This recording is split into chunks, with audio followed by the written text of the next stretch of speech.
Okay, this is the tablecloth.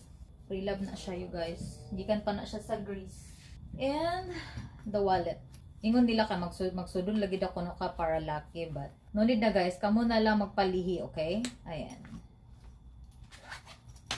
And the pre-love headband from Forever 21. Okay, pre-love from Yaya USA. Like I said, mas bet na ako karon ang kanang itong overall na.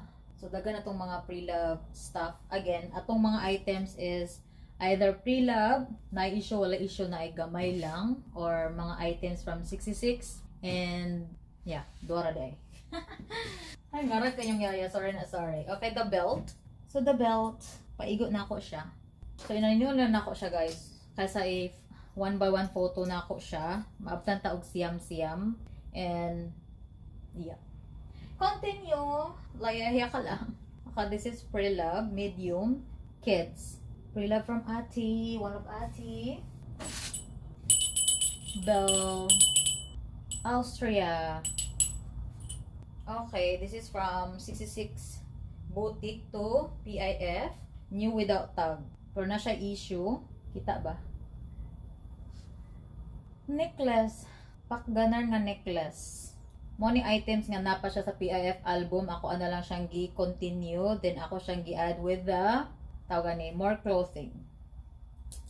Okay, active shorts, pre-love, size 7 or 8.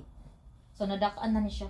Okay, kapilan na ako ni siya gipakita na, ay nako. Okay, this is for pang prom. Ayan. Ako lang ko sukad bitaw naka-adtog prom, pero okay ra kay naka PIF to prom man punta. Or pang date night, either way. This is from Forever 21. Ayan. Ato siya ibutang ang kuan. Tawagan ka ni. Season ra ba karon sa 66.